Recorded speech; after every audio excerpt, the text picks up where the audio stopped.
Hey guys, it's Issa. Welcome to my channel. Welcome back if you are returning. Welcome. So, I have been getting a lot of questions about my ethnicity, my race, my culture. You know, I get a comment every other video because I always speak English and then I pop out speaking Spanish out of nowhere and people are like, wait, hold up. Where you from?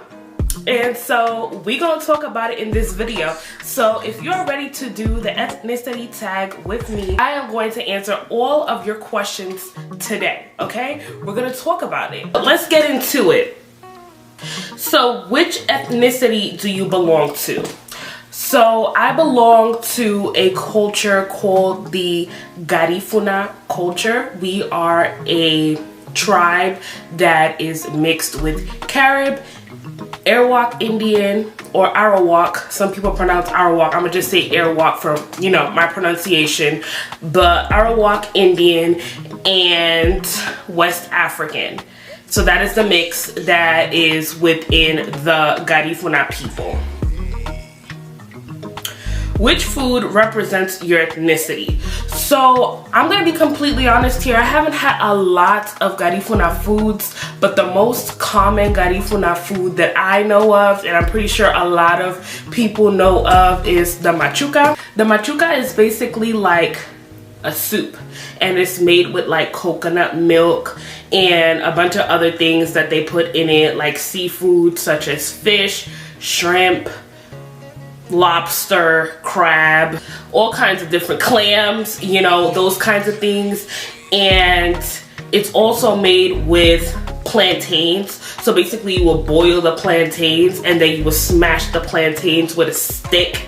And you know, basically we have like this wooden stick and this wooden, I don't want to say bowl, but it's like this wooden thing where you just smash it and then you put the plantain, the smashed plantain, inside of the soup and you eat it along with the seafood and the soup. It's really good. What ethnic language are you perfect in?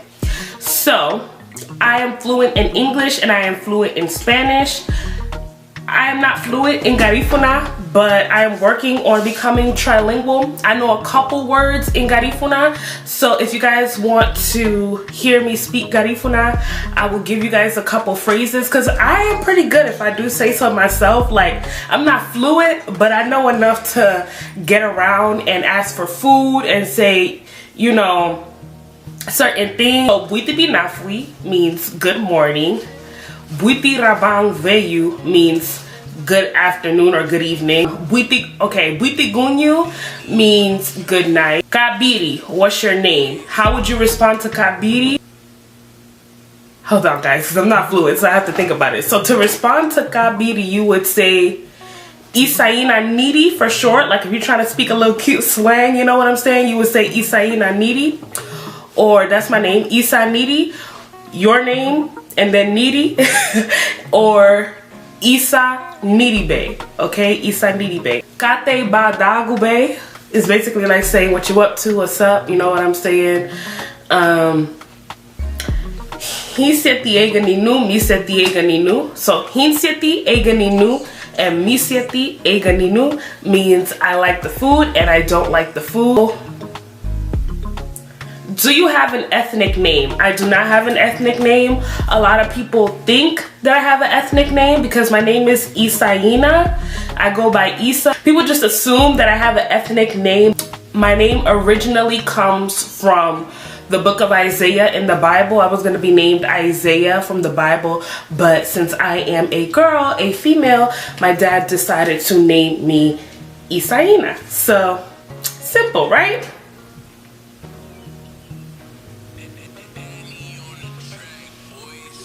Which phrase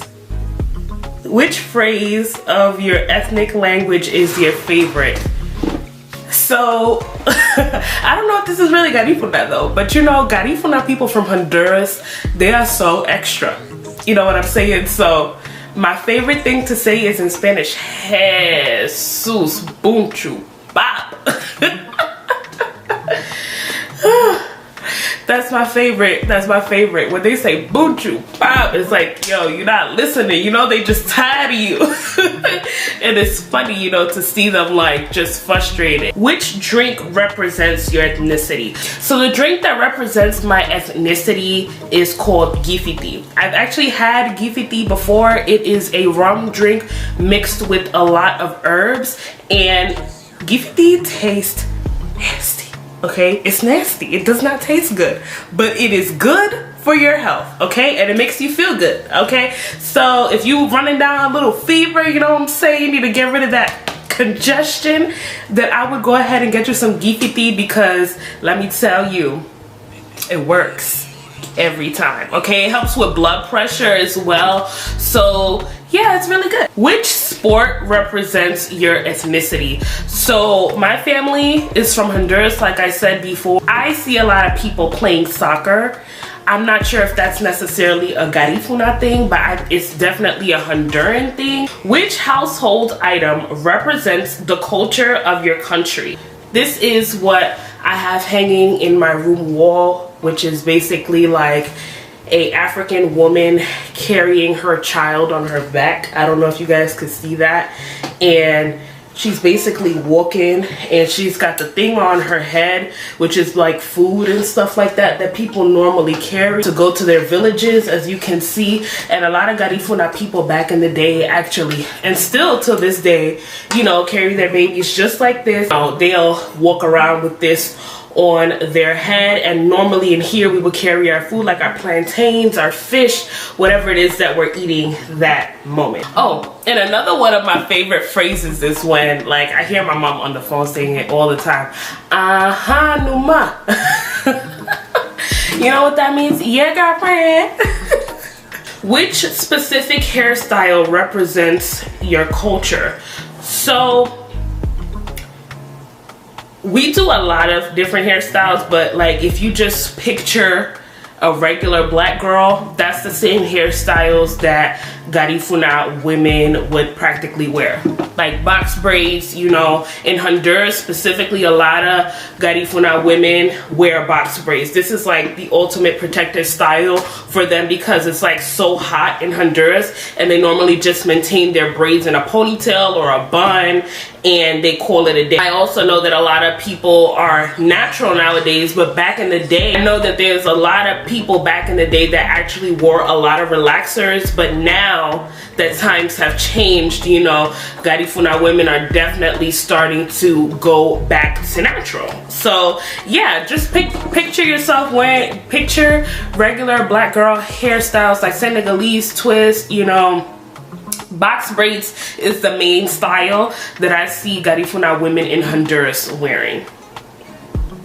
Which specific jewelry represents your culture? So I don't see that a lot of Garifuna people wear a lot of jewelry.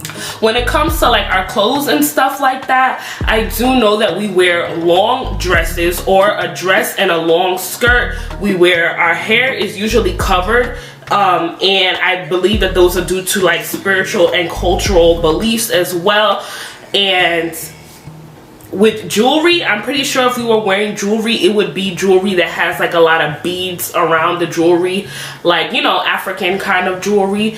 But we don't really wear a lot of jewelry if we're speaking about cultural things. I do know that when a baby is born, we do typically like to put like little red bracelets around their arm to protect them from the evil eye, and that is usually the type of jewelry that we use. If I'm looking all kinds of ways, guys, I apologize, because, you know, I just got a new camera, so I'm still learning where to look, but I'm trying to look directly at y'all. What are 3 things hated in your ethnic culture?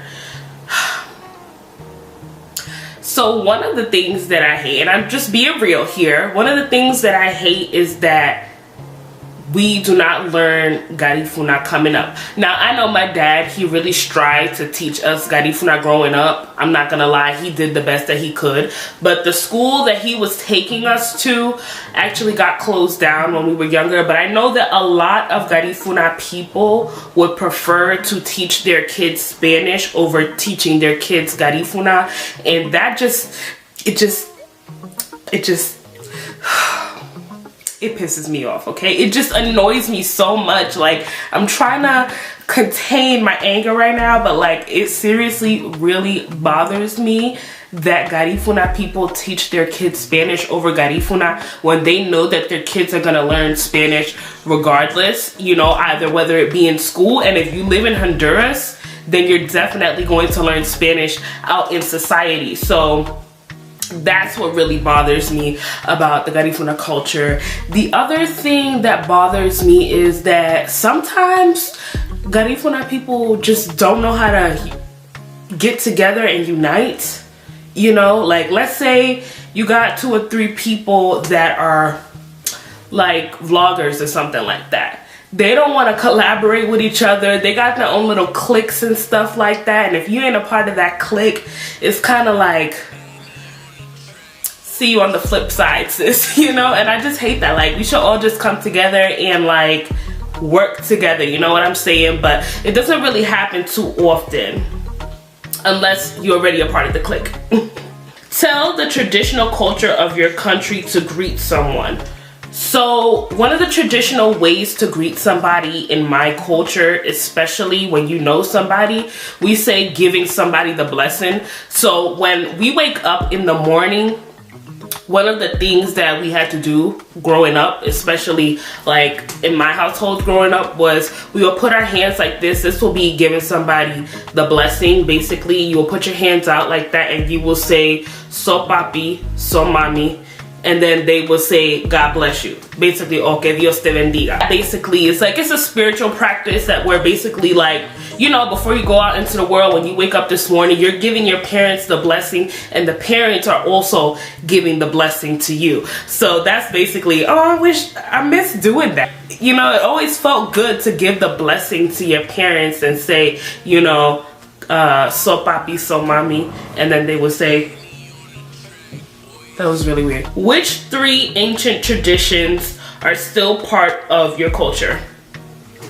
Well, I know that our culture is very celebratory. I guess that's the word. We celebrate a lot of things. Like, we are party people, okay? That's in our blood. We gonna drink and we gonna party, okay? So, drinking heals.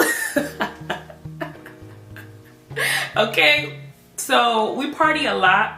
So one of the things that we do, you know, punta is one of the dances that we dance as our traditional dance. So when somebody dies, we do grieve, but at the same time, we are more about celebrating life, you know? So one of the things that we'll actually do to celebrate somebody's life, like a year after mourning their death, we will throw a big party to celebrate their life, and we'll dance punta, you know, and we'll just go on and on and on with the tambores, you know what I'm saying? We'll get the drums and we'll hit the drums. A lot of jazz is a part of our music as well, you know, and just we dance with the rhythm of our feet. Feel the rhythm of your feet. You don't even need to talk. You just need the rhythm of your feet to do all the talking, and that's just really amazing to know that a group of people from so many different places, like New York, North Carolina, Texas, you know, whatever, all of us Garifuna people that speak a different language, we don't gotta talk. Let's just dance and handle our business, because you know a Garifuna person when you see one. When people get married, the dance, again, is a super, super, super important part of our culture. I think that that's the most important thing in our, not the most important thing, but like that's one of the most traditional things in our culture, is to actually dance. And when we get married, or whenever we celebrate like a quinceañera, if that's something that, you know, people still practice, or a sweet 16 or whatever, we will bring up those tambores, you know what I'm saying? And we gonna get to partying, okay? That's our thing, we party. Which season of this place reminds you of the weather in your country? So right now, which is the summertime and the springtime, mainly reminds me of the season in Honduras, because in Honduras it's pretty much hot year around. It can get kind of cold at night sometimes, but for the most part, the summertime is what really reminds me of Honduras. How often you wanted to visit your home country? I'm assuming that the question is, when was the last time I visited my home country? So the last time I visited Honduras had to have been like 4 or 5 years ago, when I first initially moved to North Carolina, and I was there for about a month, and I haven't been back since. I was actually planning to visit Honduras this summer, and then quarantine happened. I'm hoping that I'm able to go during the winter time, but if not, I will definitely be going for spring break, and if not spring break, then I'll definitely be going next summer. Do you have any historical places in your country that projects the past of your ancestors? So, if you go to Roatán, that is the place where my ancestors actually got left off when they got off the slave ship, and they were left in Roatán, which is in Honduras, and that place has become a place for a lot of tourists to go visit now. But you will actually see that in Roatán, there's actually a group of people there that are not Garifuna people that actually do speak English. They don't speak any Spanish. They speak like a Caribbean type dialect. It's not a dialect, but it's like they speak like a broken English over there, that actually my younger cousin actually does speak that broken English. I remember, this is a funny story, but I remember actually talking to him one time, and he told me that he could speak English, and I got super excited. Even though he spoke Spanish and spoke Garifuna, I'm like, yo, we could connect on the English level. When he started speaking English, I'm like, nah, bro, you're gonna have to speak Spanish, because like, your English is totally different from mine. But that is where my ancestors got dropped off, and it's a very beautiful place. Like, the water is so blue, you can see your toes in it, like it's clear as day. It's gorgeous. Like, I can't wait to go back. Are girls allowed to get higher education in co-education environment in your culture? So usually in Honduras, I know that a lot of women are mostly stay-at-home moms, you know. They stay at home and they don't work as much as, you know, the men do. You need to be more in a feminine mindset to actually live in those countries, because it's actually more about men. You know, it's actually, a lot of men provide more for their families in Honduras. It's not like the US where everybody is like, get it and go. You know, in Honduras it's kind of like, okay, you know, I'm gonna provide for the family, you're gonna have kids, we're gonna have our kids, we're gonna work on this family together, you're gonna cook for me when I get home. That's the type of system that they more so have there. Is your nation or people hospitable or not? They're very hospitable, actually. You go to Honduras and it's very community oriented. People are very welcoming there. Most people actually will come over and say, hey, I brought you dinner, you know? Like, people are so nice, so sweet, you know, and they're willing to take care of you. And, you know, they still have that system of, oh, you know, I'm gonna help you raise your kids as a community type thing. So I really like that. So this is gonna be my last question, and it is, what language are you guys mainly speaking in the household? And the language that we speak in the household is usually Spanish, but the language that Garifuna people speak is actually Garifuna. I'm gonna give you guys a fun fact that Garifuna men and Garifuna women actually speak a different Garifuna. You know, so men speak a different Garifuna from the women, and this is a perfect example. So a man will say higup, right? Or no, a woman will say higup, and a man will say higupuye. You know, so, but they're both speaking the same language, but because they intermarry, you will often see that a lot of Garifuna men and Garifuna women speak a different type of Garifuna. And it's actually, I just recently found that out, like not too long ago, when my father told me. So I hear, and I do hear the differences between, you know, my parents when they're speaking, because my mom will be like higup and my dad will be like higupuye, and I'll be like, oh, You know what I'm saying? So yeah, thank you guys so much for watching. I hope you guys enjoyed this video. If you guys want to see more videos like this one, make sure to give this video a thumbs up. I know you guys probably enjoyed hearing about my culture, and I am from New York. My parents are from Honduras, so next time you hear me speaking Spanish, do not be thrown off. You know what I'm saying? I will refer people back to this video when they ask me where I'm from, because yeah, I don't think I need to keep, you know, explaining it. So thank you guys so much for watching. I hope you guys enjoyed this video, and I will see you guys in the next one.